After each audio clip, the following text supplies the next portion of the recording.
pin my video in case somebody's mic comes off and I disappear. So pin my video if you need to. And let me get my thing set up so I can see myself. All right, perfect. I just want to say thank you so much for having me. Shout out to OMP, always providing opportunities to help out the community and just get people on the same page when it comes to getting stronger and moving towards, using movement to improve life. And I think I just want to show my appreciation because OMP helped me with kind of coming out to the West Coast and having me hosted me in my first ever like solo workshop thing cross country. And I'm just very grateful because I also got to show up and hang out a little bit at the Health Gracie Academy as well. So I got to meet a couple of BJJ practitioners out there. So I just want to say and show my appreciation for this opportunity to also get everybody together and helping them out.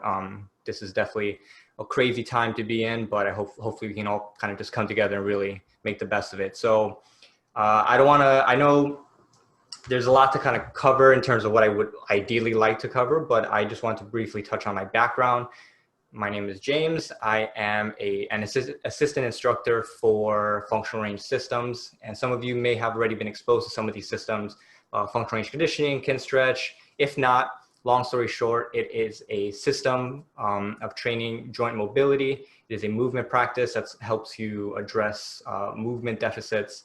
And the thing that I wanted to really emphasize in terms of what we're really going to cover today, I wanted to take a couple of minutes just to talk about a couple of concepts that I think it's good to keep in mind when it comes to this idea of mobility training. Because I'm sure a lot of you have heard the word mobility, flexibility, but not everybody's on the same page as to what it actually means, how to differentiate the two. And I think it's a good place to start because then from there, once we get to some of the practical things, which by the way, I'm going to focus on lower body, hip, and more specifically 90-90. But we'll get to that. But if we have these concepts in mind, we're going to be better off when it comes to thinking about applying it in our own practice. So one of the things I wanted to touch on to start is this concept of what's called perceptual motor calibration. Now, I might say a couple of fancy terms, but what I wanted to do is just kind of throw these things out there because they are things that you can look up and research, and I can kind of send you some information on them. But I think it's valuable to be able to understand some of the complexity behind movement so that you understand the fact that we don't really know everything, but having a better sense of what's actually at work when it comes to the way your body solves movement problems or executes movement, I think it's going to put into context mobility training a little better for you. And going back to what I just mentioned, this concept or idea of what's called perceptual motor calibration, it's this idea of where you're mapping your ability to take the information of what you perceive, all the sensory information from your vision, from your sense of touch, from your vestibular system, and just take all that sensory information and be able to calibrate it or match it with what you can physically do with your body. And I'll tell you why that's relevant. Having a better understanding of this idea of perceptual motor calibration is going to help you recognize and acknowledge the complexity of the human movement system. And when it comes to our training, one of the things that we want to do with training mobility, being the ability for you to have strength on top of flexibility, so it's a very active component of movement. Being able to train mobility, it's usually approached with just trying to access more range of motion, right? So that's why there tends to be a disconnect between why people apply mobility training and why they're actually using it, and then the things they actually want to achieve and get better at. And I think the more specific we can get with mobility training per se, or expanding range, the better we're going to be able to actually reap the benefits of mobility training. So we have a little bit more value as to why we're actually doing it. So when it comes to mobility training and expanding ranges of motion, not just with passive capacity, meaning we're not just gaining flexibility. Our goal is to be able to have strength and express strength with our nervous system throughout that range of motion. Being able to use mobility training to expand our concept or our understanding of what our body can and can't do is going to increase the ability of the system, the nervous system, to be able to put out better movement solutions when it comes to movement problems. What I mean by movement problems is movement problems specific to a sport, to life, to any physical activity that you like to, bring your body through.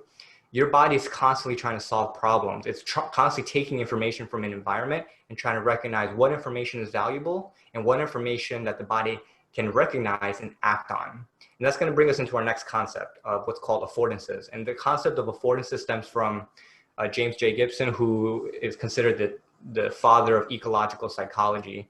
Long story short, right, I'm not trying to get too complicated here. I know I'm name dropping a little bit, but like I said, I'll point you in the right direction if you want to learn more. The idea of affordances is they are opportunities for action in the environment. Why is that relevant to perceptual motor calibration? So we understand that perceptual motor calibration develops our ability to know what we can and can't do in terms of what we recognize in our environment and what our body can physically do. When it comes to affordances, affordances have to do with the ability for you to recognize those opportunities in your environment to act on. And so I guess I can relate it to BJJ from the limited experience that I have. I know not everybody here is a practitioner, but given the why we're doing this seminar, right? If you're rolling with somebody one-on-one, oftentimes, if you're getting crushed, you don't have the time to think about every little move. And the same can be said for pretty much any actual competition. When there's a time constraint and when there's something that you're trying to do, oftentimes you don't have time to think. So the question becomes, well, am I really taking all this information, processing it all in a split second, and then creating a motor solution? Turns out that's not always what's happening, because it takes too much time in terms of information processing. So James Gibson, father of ecological psychology, coined the term affordances and said that information isn't something that we have to process 100% of the time, but rather information is something that is embedded in the environment. And it's things that we can recognize in the environment, so we don't have to think about it. We see that opportunity for action and we act on it, right? So that's how we're able to create movement without much thinking. So the question becomes like, well, how does it happen? And you probably heard the term muscle memory, right? So things like that, that's where that all comes from. How are we able to act on something that we didn't really perceive consciously, but yet we saw that opportunity to act? And I'm going to tie it back into mobility training, because it really sets the foundation for how well we are able to attune what we can and can't do, and then what we are able to see in our environment in terms of acting and creating movement. And so mobility training sets the foundation by expanding the space that you can act on. More range of motion, not just passively, but actively, means that you have more space to move through. And if you have more space to move through, you have more space to layer complexity on top. So the better access and control you have over the range of motion in your body, the better you're going to be able to use it and layer complexity and learn. So that's the way I want you to think about mobility training. It's not just I'm doing mobility training to work on my lower back, to address it because I have back pain, or I'm not just doing mobility training because it's what's in every warm-up because my coach told me. Mobility training has a lot more depth to it when you really take it into consideration, everything that's at play. You're trying to expand the capacity for movement so that when you decide to move, your nervous system has more options to work with. And when it comes to what your body can and can't do, you want to give it as much of a buffer for stress as possible. And mobility training is one way to do that. And one of the things about perceptual motor calibration, or like I said, the ability to perceive what we can and can't do and act on, it only really happens when you explore. And this concept of exploration, some of you practitioners of BJJ probably are familiar with when it comes to rolling, just flowing. This other concept of flow when it comes to not really just thinking, but just kind of going along with the flow of your body, what your body's doing movement-wise, but just taking all that information in. Keeping that in mind, the better you are able to explore and accept information and look for opportunities to act on, practice, trial and error, and see things that do and don't work, the better you're going to recognize in your brain or have a big library of that capacity. And that's the purpose of movement. The reason we move is so that we better understand ourselves. And I want you to keep that in mind, because that's huge. When it comes to mobility training and the health of a joint, the better you know what your joint can and can't do in certain positions, the better you're going to be able to connect the dots between what you're doing for mobility training and what you're trying to get better at from the context of sport, skill, or functioning in terms of life. And so just keep that in mind, because we're going to go over a couple of drills in the 90-90, which is a position that's going to work on the hip in terms of external and internal rotation. And I'm going to show you how to facilitate this exploration. I'm going to show you how to learn a little bit more about your body and your joints, so that the next time you take your body through a certain skill or functional activity, you're going to be better tuned, or you're going to be able to better perceive what your body's actually doing, so you can fine tune your approach to getting better at that skill or that function or that activity. And I think that's very, very key, because you have to recognize that you are your own individual, and the better you are able to attune the information you're receiving through your nervous system and individualize it for yourself, the better you're gonna come about or come across unique solutions for movement that are specific to your body. And I think that's key. This is not a cookie cutter program. This is not a cookie cutter concept or system. You have to be able to know what you can and can't do so that you can come to the best solution for yourself. So you're not being if anybody's trying to force you into a box of the way you're supposed to be moving, it's time to question that, because you have to really recognize and understand, are they really taking me as an individual and recognizing my individuality, my complexity, and helping me figure out for myself? Because ultimately, that's why we exercise, is to learn more about our bodies and our movement capacity, okay? I know that was long-winded. I hope that put into context why we do mobility training. I think it's very valuable, and it's something I really gained from studying motor learning as I started my studies at Columbia, like looking at the movement sciences. It's not just force, it's not just loading the body as much as possible. It's about what you can learn and what you can perceive when you're doing it. And that's huge. That's very, very valuable. So without further ado, I'm going to switch my camera so you have a better angle. And we're going to go over some 90-90 stuff so we can actually talk about what it's like to explore in the 90-90 when it comes to mobility training. Give me a thumbs up if you can see me clearly. Perfect. Okay, cool. You guys can still hear me clearly. Give me a thumbs up. Perfect. Great. And now I'm going to switch from looking to my computer to looking at this camera. And I'm going to come to gallery view here.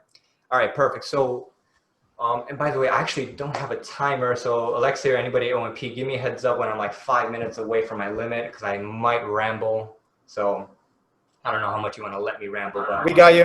All right, cool. All right, so let's get moving, because I think I want to make the best use of this time and actually help you understand what it's like to explore within the 90-90, so you can learn a little bit better about how to find a better stretch, but not only that, how to feel and differentiate between loading tissues and different sequences and orders. And you'll see what I mean by that. So do me a favor, get yourself in a nice, comfortable 90-90. For those of you who are new to this, this is called the 90-90 base position. Let's go over the setup here, okay? So I'm gonna start with my left leg in front.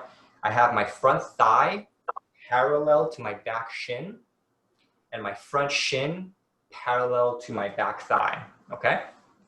So this is the 90-90, and from here, we are gonna make sure we also have a 90-degree angle between our two thighs, right? So you can consider it 90-90-90 if you like, right?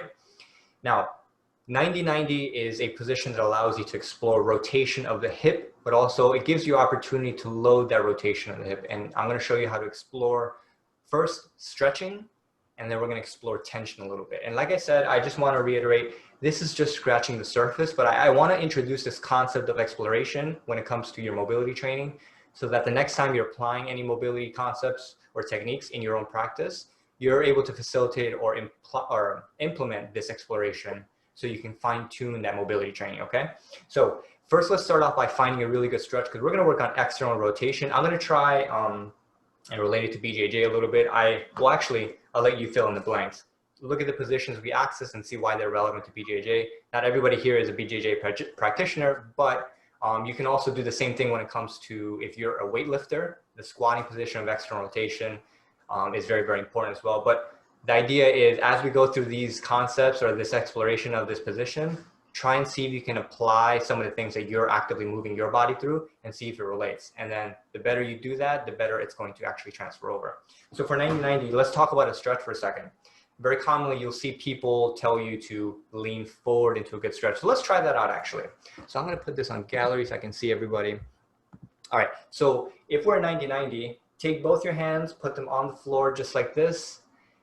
And let's just hang out here. Let's try and explore what's happening here. My front leg is in 90-90, in external rotation. So that's what we're working with the lead leg. Trail leg is in the 90-degree angle too, but it's working on internal rotation, okay? For external rotation of this lead leg, we are passively in this position. That's why we are in the 90-90. And so if you wanted to find a good stretch, all we would have to do is lean forward, okay? So everybody's gonna lean forward.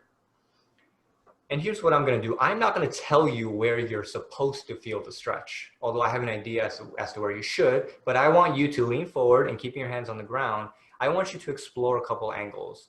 Go straight forward, straight out to the side, so to your left, to your right.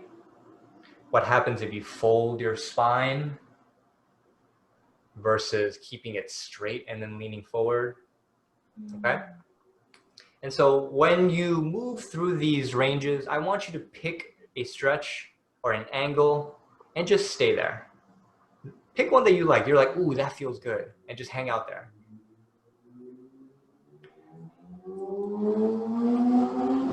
And I want to reiterate, I'm looking at this gallery view and I think I have 5, 10, 15, 20, 25 people who have their cameras on, at least in this particular screen. And I think I see 25 different positions, which is good. And that's the thing I want to reiterate. The stretch that you feel, only you can feel and express what you feel, right? Nobody can tell you what you're supposed to feel. Although they can direct you, ultimately what happens is coaches tend to over cue when it comes to exploring. What you want to do is explore for the sake of feeling what your hip is doing, and then you want to be able to practice and recognize where you are in space in terms of your positioning, and then remember that, right? And then if you're ever working with anybody else, try and focus on being able to facilitate exploration by having them move and explore and find a stretch for themselves, rather than you telling them where to go and find a stretch. So I want to just highlight that you all found a really good stretch for your hip and you all picked the one that you'd like to focus on the most, which is the first concept of this exploration, right? I'm not telling you where to feel a stretch. I want you to try and find it. Keep that in mind because it's something that you can apply to any other stretch. All right, let's come back to the top here for a second. All right, so that's awesome. So now I'm gonna direct you a little bit more this time. Now I'm gonna be a little bit more specific, okay? So because we are in external rotation, I'm going to talk to you about this concept of leverage, because leverage is key when it comes to creating load where you want it to go, okay? So a couple of you, are leaning, right, and hanging out here, but not all of you. Let's do a little test. How many of you can actually hang out in this position, keep the back straight, and then hover your hands off the ground? So a couple of you are like this, falling over, right? A couple of you might have to kind of lean. Some of you can't really lift. That's okay. So let's bring the hands back down. So this is a classic example in the 90-90 of what happens when you're missing external rotation. You lose the leverage of your center of mass, of your base of support. It gets shifted over. And so now when you let go of your hands, all of a sudden, your body prioritizes posture. So you can't really feel the stretch where you're supposed to. And so that's an issue, because if you're not as flexible or want to gain more mobility, you have to be able to figure out how to manipulate leverage so that you can still get a good stretch and maintain good position. So this thing that I'm about to show you, this block or this position for the 90-90, it also applies to people who are very flexible, who have no issues being in this position, because it's going to help you feel what it's like to wind the hip up into more external rotation. Now, I want to pull this back a little bit here. As I show you the stretch, now I'm deliberately bringing you to a certain direction or stretch, but I want you to remember, focus on what you're feeling and remember it. And then while you're down in that position, explore, move the pelvis a little bit, move your spine, okay? I'm only gonna guide you and direct you so that you can kind of feel what it's like. So with this 90-90 position, we're gonna make 2 adjustments. Number 1, take this front leg and let's shift it out to the side a little bit, okay? So we're 90-90, now we're opening up this angle of the hips a little past 90-90. So what we just did there, this is pure hip flexion. We're going to slight horizontal abduction, okay? I'm just throwing, the positions out there for anybody who's interested, but just so you understand what we're doing. Now, what we're doing here next is we went into horizontal abduction because that's actually going to wind up the hip capsule a little bit more. Next, we're going to take our left hand. We're going to grab that left ankle, left hand, left ankle. Drop your left elbow onto your knee. Now, you should have no issues hanging out here. You've created enough leverage for your body to relax here. Even if you're very stiff, you shouldn't be trying to actively stay in this position because you are now anchored to your ankle and your elbow is resting on your knee. So now it's actually keeping your hip in external rotation. And then from here, you should be able to relax. Now that for those of you who are a little bit stiffer, couldn't really hang out here with no hands, now you're able to hang out here and relax a little bit more, which is key to feeling a good stretch. You have to be able to relax. Now, what I'm going to ask you to do is take your chest, and I'm going to ask you to actually grab your ankle with both your hands. or just rest your other hand on that foot or that ankle and just lean your body towards your foot. So towards your left ankle. Give me a little thumbs up if you feel a much deeper stretch. Oh yeah, that's what I like to see. Okay, so what we just did there is we wound up the hip. So remember 90-90, let's just hang out here for a second. I'll let you also, while you're here, explore. In this 90-90, because we are already in external rotation, we're winding up the hip a little bit more by abducting. And now by dropping this elbow on this knee, I'm able to get the leverage to actually push myself in towards my heel. If you were to try and do the same thing, let's do a little experiment. Let's take the hands off the ground here, put them on the floor. So now we're not connected with our ankle, right? We're just connected with the floor. Try and lean towards your foot, the same angle. You probably won't be able to unless you give yourself that push with that left hand and whatnot. But you notice how the leverage here is much more difficult to achieve compared to if you connect it with your ankle, with your hand, okay? So let's come back to that. Grab that ankle with that left hand, drop that elbow onto your knee, and then lean towards your foot. And now from here, let's explore a little bit, okay? I want you to move your chest a little bit, rotate. Tip your pelvis back and forth. So go slow here. I want you to really feel what makes the stretch more intense, what makes it less intense. What happens if you drop your chin and fold your spine? Does that make it worse? Do you notice any neural tension? Because some of you might, especially if you're dealing with neural tension through your hips. Okay. And then what happens to your breathing? Are you breathing more rapidly? Or are you able to actually relax and control your breath? So these are things that you want to think about and explore and understand, because that's going to dictate how well or how successful you are in understanding what you're doing in this position. And I think the concept I'm really trying to tie in here is I want you to ask these questions. The more I'm asking you these questions, that's the kind of thought process I want you to have when you do this stuff on your own, not just specific to this 90-90 position, but for anything else you do when it comes to mobility or movement. So let's do this. Let's come off of here for a second. I got that warning from the team that 5 minutes in, I knew I would talk longer than I was allowed to. Oh, this is good stuff. You guys get me excited. So let's switch sides. So let's go to 90-90 on the right side, because now I'm going to show you some active stuff, because I think this is the biggest thing that I want to really emphasize when it comes to active involvement and engagement of the nervous system. And exploration is another opportunity to explore for you, and you'll see what I mean by that. One of the biggest concepts I like to teach when it comes to mobility training is this idea of what you load first gets loaded the most, okay? So what we're gonna do is we're gonna work on 90-90 here, and the trail leg, we're gonna focus on internal rotation. I want you to take your hands, so you're gonna face your lead leg like this. I just turned so you can see me better.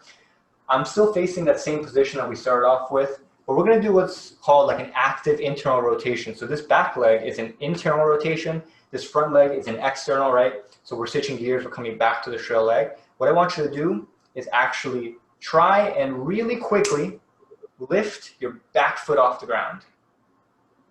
And just hold, feel what that's like, and then come back. Do that one more time, really quickly, lift. Remember what you're feeling, remember what's contracting, try and even point to it, try and feel it with your hand, and then come back. Okay, so now we're gonna do a little bit of an experiment. What you load first gets loaded the most, and so you wanna take your time loading the thing you really wanna load. So what I mean by this, I like to really work the internal rotators or that TFL. So if you have issues with your IT band, you gotta remember that your glute and your IT band, your glute and this muscle called the TFL, they basically blend in and become your IT band, okay? If you really wanna address your IT band, this is one of the things that you can do by addressing the ability to tension your TFL and your glute. And so I'll show you how to actually differentiate tension here. And so this will be the last thing I'll leave you with. So before I ask you to really lift that back foot very quickly, this time we're gonna take it a little bit slow. I want you to pretend like there's a scale under that back foot. And right now, there's 100% weight of your foot on that scale. And without lifting your foot, I want you to take that scale and that 100% weight, I want you to bring it up or bring it down to 75%. So think about that foot slowly coming off of that scale, but it's not really coming off the floor. And if you do this right, so right now there's only 75% weight on the floor, or the weight of my leg is on the floor. You should start to feel this contraction already. Give me a thumbs up if you do. Right? Good. If that foot is slowly, not off the ground yet, but slowly reducing the pressure, you should feel some contraction. So now we know this is the stuff we want to load. Let's bump that up to 50%.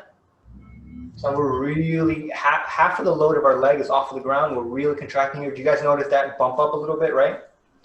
And let's go up to 75%. Sorry, bring it down to 25%, meaning we're only keeping 25% of the leg on the floor. And now you're really maxing out that contraction. Now I want you to slowly, keeping that on, I want you to slowly drive that foot off the floor and now lift.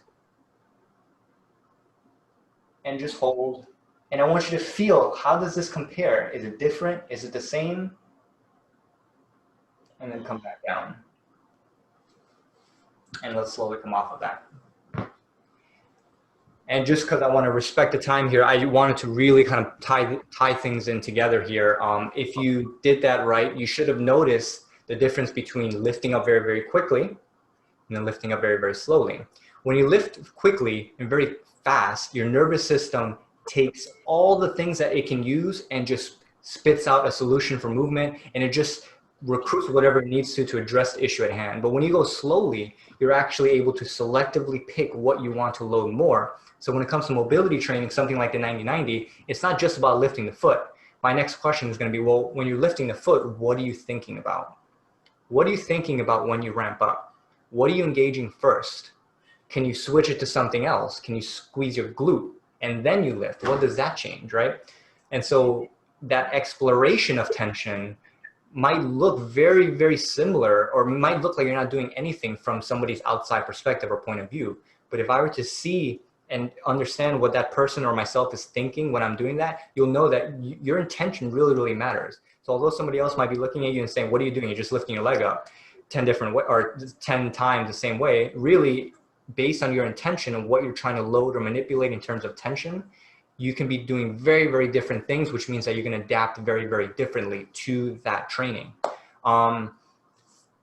So this concept of exploration, it's not just about exploring the stretch. It's about exploring what you feel during the stretch, what your breath is doing during the stretch, about what your position of the rest of the body is in the stretch. When it comes to tension, it's not just about loading whatever. It's about what you're loading first, what you're loading the most, right? What's the sequence in which you order that tensioning or that loading, and how are you really isolating and facilitating the stuff that you really want to work on. And then next question really is like, do you know what you really want to work on? So that's a whole other topic, but hopefully with good coaching, good guidance from anybody who's working with you, or maybe even people over at OMP or myself or Coach Alexei, or Alex and Owen, you are being more specific with what you're trying to load, what you're trying to improve. And I think that's very, very key, and why I want you to really facilitate this concept of exploration when it comes to your mobility training. And remember, right, you have to know what you can and can't do. If you don't recognize that about your body, you're going to be very restricted in the options you have for movement.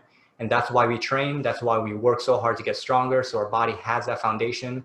So we can do the things we love to do, but without the fear of injury, without the fear of something bad happening. And the better you know or attuned or can perceive your action capabilities, the better and safer you're going to be able to move and explore without being held back by that fear.